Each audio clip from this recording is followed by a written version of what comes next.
Good morning, everybody. How you doing today? My name's Andrew. I'm Joel. I'm Gavin. I'm Matt. I'm Daniel. I'm Lauren. And we're some of the Veggie boys. And girls. And we'd like to thank you for stopping by. Good morning and welcome back, everybody. This morning, Lauren had a dentist appointment, so I was on babysitting duty. However, Lauren just got home and it's lunchtime, so we're heading down to eat. Before we head out to eat, though, I wanted to bring you over and show you how everything's been growing. This wagon I'm looking at right now, this is all gonna be our stuff we will be transplanting into the field. And then I also have a wagon full of stuff for sales for the customers in our local area. It's getting to the time of the year where we need to be thinking about our last planting of cold crops, and well, we got a little head start. But anyway, Lauren is now here, so we are heading down to get some lunch.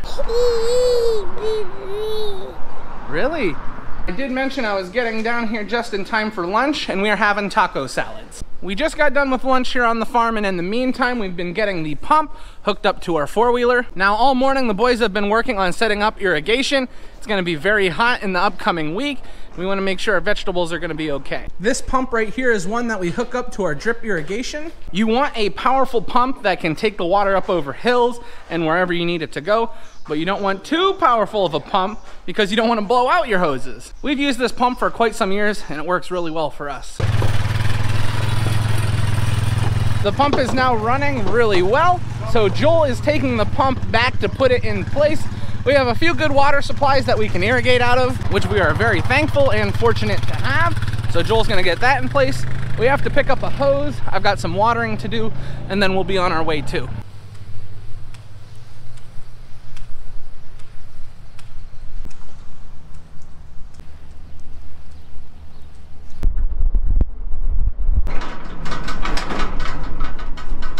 Now, in our previous video, we had mentioned that Matthew is driving and picking up some stuff. He went to John Deere for some parts, but he also picked up this black hose while he was out. Now, this black hose is very important because it is one of the main components when it comes to irrigating all of our crops on the mulch. We have got our black pipe now in place, and as you can see, for example, right here with the tomatoes, they all look wonderful. But as we mentioned, it is going to be getting very hot, so we're gonna need to start irrigating here shortly. The tomatoes look great. Everything along here looks wonderful. Now, we have got all of our pipe laid for the mulch that we're gonna be irrigating today. There are still a few things that we need to accomplish before we can start irrigating the crops, which is what we're gonna be working on now. Gavin, I want you to find some valves out of there, like this. And we need a valve for each line here because we'll eventually be shutting these lines off.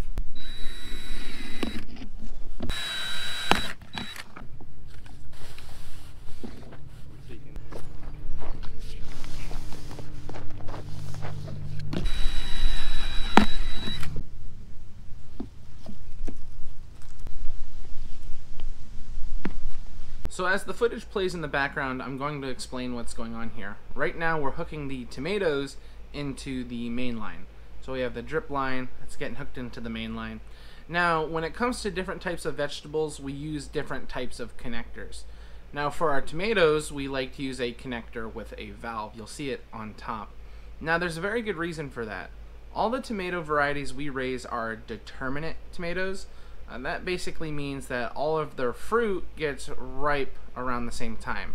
It only takes a few weeks for the first fruit to ripen and for the last fruit to ripen. So right when we get about 60% of our tomatoes on each plant ripe, we turn the water valves off. We no longer want our tomatoes to receive any more water when about 50 to 60% are turning red. And the reason for that is because it could lead to splitting, and we definitely don't want that.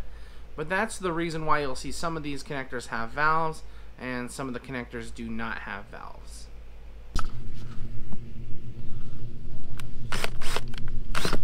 We're just taking the knife, putting it straight, cutting it about here, and then hooking them up.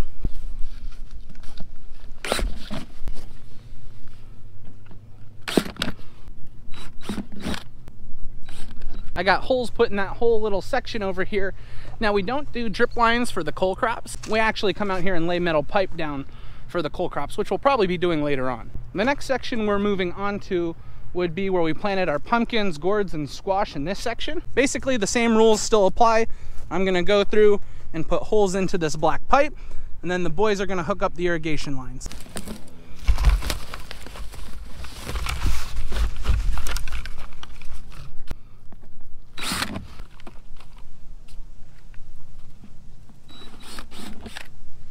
moving down the field a little bit. This would be technically, I would say, our third planting of tomatoes right along here.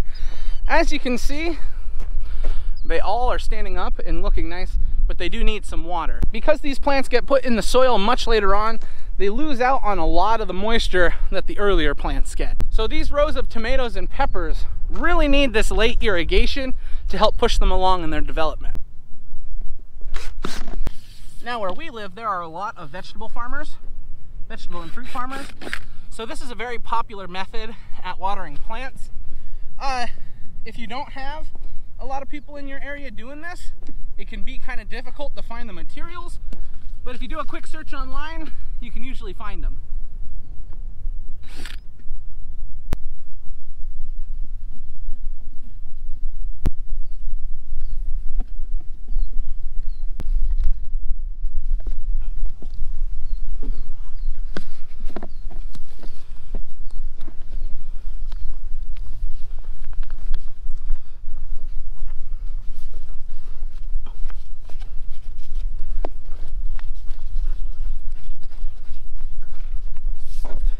Well, everyone, we've got every drip line that we needed to hooked up now, which we are very happy about, because the sooner we can get all of the irrigation taken care of, the better. I'm going to bring you over and show you what the boys were working on this morning.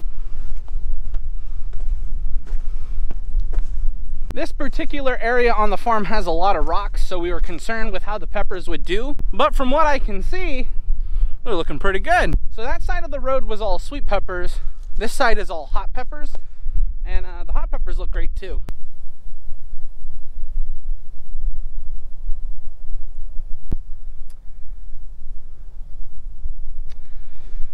It's always nice looking out at everything you've grown and planted. Hard work pays off, and this was a lot of hard work.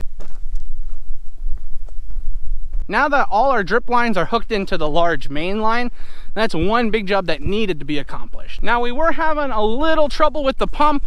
Dad is fixing that right now, and then in no time we'll be able to get some water on our crops. Right now we're taking a little break in the shade. Joel and my dad are working on getting the pump up and running. It's gotten really hot here this afternoon, so we're just trying to stay cool while we get everything situated, and then we'll get back out into the heat. We have to run the water through the hoses to get everything flushed out, and then once it's clean, we're gonna hook it up to the main line. All right, Joel, water is running clean. You can turn it off. All right, thank you. So now an interesting part to all of this irrigation is that these drip lines have tiny holes in them. That's why it's essentially called drip irrigation. So we don't want those tiny holes to be clogged with anything. And when you're irrigating from a body of water or a river or anything like that, there's always the possibility that contaminants could be sucked up into the pipe. Now, if we had stuff that was sucked up into the pipe and it tried to go through our drip lines, well, that wouldn't be good. It might clog them. Now, what we use to combat that is this big thing right here. This is a sand filter. A lot of times if you have a swimming pool, you'll use a similar sand filter. Now, this one is massive. The reason why it's massive is because all of the water that we're irrigating our drip lines with runs through that sand filter first. The sand filter works really well at taking anything that would clog up our pipe and removing it, and then we have a stress-free, worry-free irrigation system, which makes us happy, because if we can get all the plants taken care of with little to no issues, then that's a good day.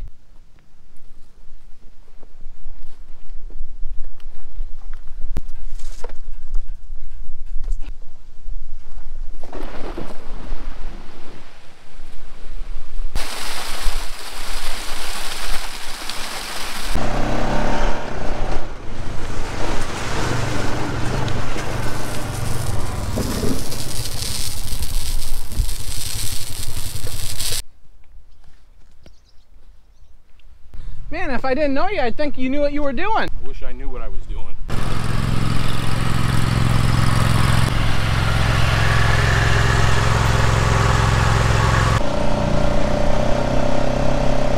How you guys doing today?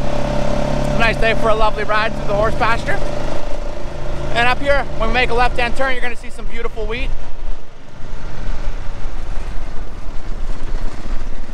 What'd I tell you? First things first, now that we are back up top, I'm gonna drive to the other end of the field and tie off all the drip lines.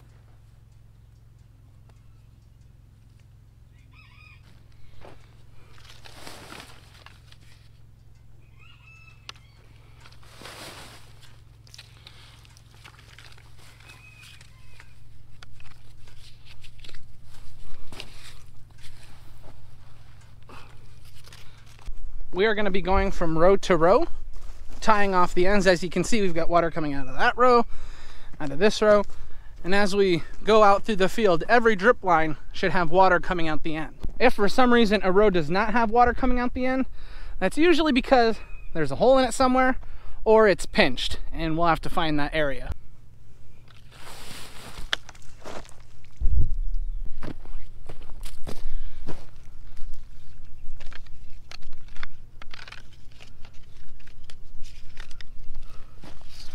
So after the water is flowing out the ends of the drip tape, we like to tie it off.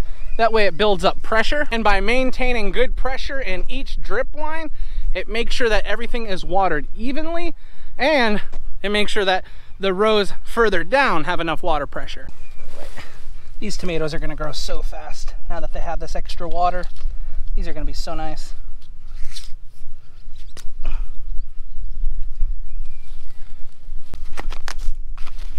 No water there. Well, might have found one of our issues here. There we go. That's a problem, huh? It's all kinked. If I go to the end, I can pull on it a little bit. But here was the issue. It's kinked up. That row with the kink was a little harder to find out where the problem was. But then you have rows like this one, and it's not very difficult to find out where the problem is. I don't want to spray myself. Oh yeah, that's an issue. Let's cover that with a rock for now. You guys hear that? I think we got another hole. Well, let's see. Oh, it just sprayed me. Yep, there's another one. Now we got 2 holes that need to be fixed. I need a knife and 3 connectors. How could you come to do drip tape without a knife? I forgot it at home. Okay, Joel, you want to check?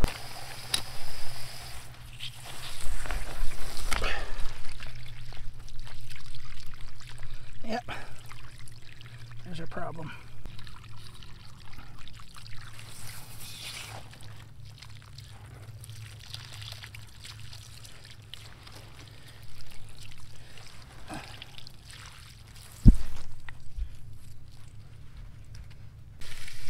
Gotta get out of the way, Mr. Tomato. Now these holes can happen because of many different things. The biggest reason why it happens is because when we are planting, we usually end up driving over them with the water wheel transplanter, and we put holes in them ourselves. So we always have a few of these that happen every year.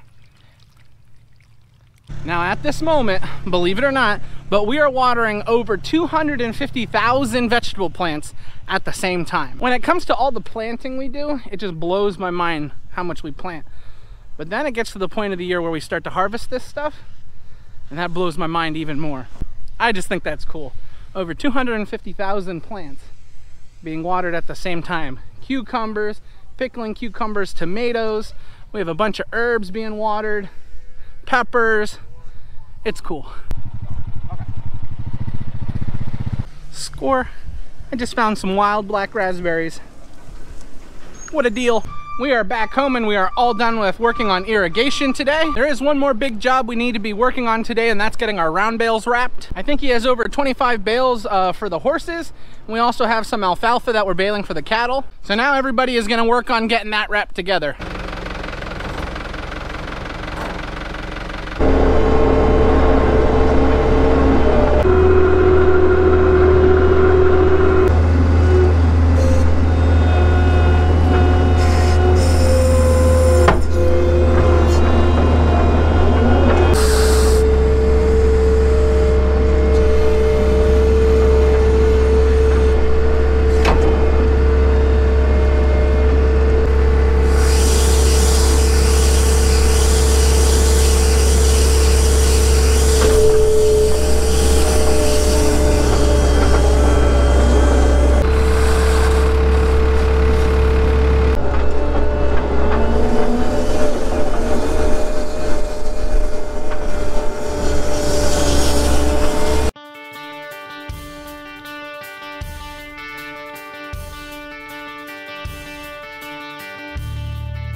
We have a little break in between loads. They're bringing the bales from about 10 minutes away. And from what we've seen, the hay looks really, really nice, and it's wrapping easily too, which is always a bonus. So far, they've brought back 16 bales. I think there's 24 over there.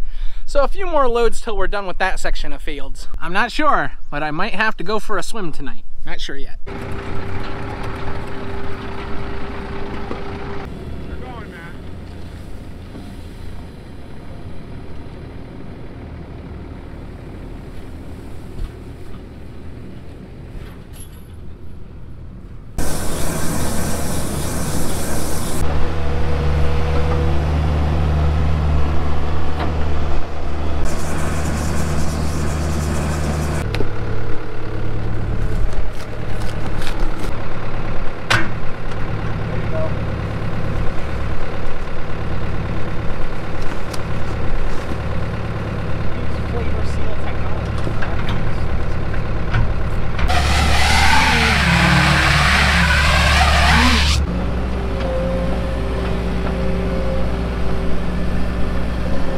We got a few alfalfa bales wrapped, and the rest were all grass hay for Joel and the horses. Oh, well everyone, we are done with work for the day, so we're heading up to the house to get some dinner.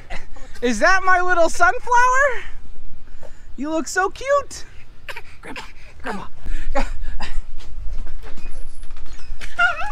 What are we having for dinner tonight? Oh, I know what we're having for dinner tonight. We're having beef stroganoff. All right, everyone, we are now sitting at the table. That means this is where we're gonna end the video. So we would like to thank all of you for watching, and we hope to see you next time. Bye-bye. Bye-bye.